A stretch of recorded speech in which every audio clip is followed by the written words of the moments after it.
So here are some of the remedies, the basics of an ADA case. So, let's say you're operating a business and you've got a restaurant, and you are all of a sudden served with an ADA lawsuit, which happens quite a bit. There are plaintiffs that really go out looking for these types of cases, and as I mentioned, will file dozens, hundreds, sometimes thousands of cases. And the remedies for non-compliance are, first, there's injunctive relief. So the plaintiff will be asking for a court order that the business fix the issues, whether it be parking or tables or what have you. The plaintiff can also obtain their attorney's fees under the ADA, so any reasonable attorney's fees for the prevailing plaintiff. And in California, you can also receive statutory damages. So you've got the UNRRA Civil Rights Act, which it provides for $4,000 in statutory damages per visit or deterred visit. So that's not per barrier. It's not each individual barrier at the property. It's really per visit. So each time the plaintiff visited the property, there is a duty to mitigate damages. So it's not as if the plaintiff can, just show up to the property 100 times and claim 4,000 times 100. But it's not uncommon to see a lawsuit filed with 2 or 3 visits alleged.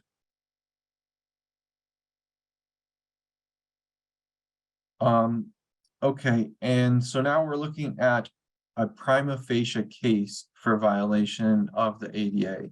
So this is the basics that you need to prove to create a default action for ADA violation. The first is that as a plaintiff, you have a qualifying disability, and we'll take a closer look at what that means.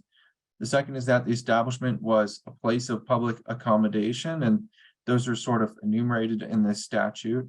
And the third is that the plaintiff encountered an ADA violation that denied full and equal treatment or access to the property. So looking at that first element here, that the plaintiff has a qualifying disability, this is really a physical or mental impairment that substantially limits one or more major life activities. And that includes, functions like caring for yourself, performing manual tasks, walking, seeing, hearing, speaking, breathing, learning, and working. So individuals that are, currently using illegal drugs, it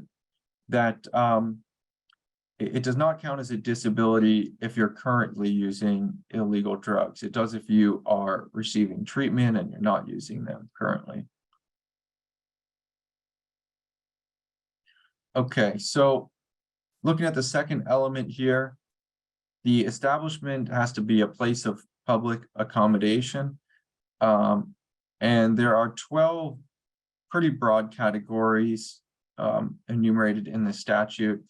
It's probably easiest to think of this as really any business open to the public, because the number of businesses open to the public that don't qualify as a place of public accommodation are very few and far between. So we're talking, hotels, restaurants, museums, theaters, really anywhere that you want to go and spend money for the most part.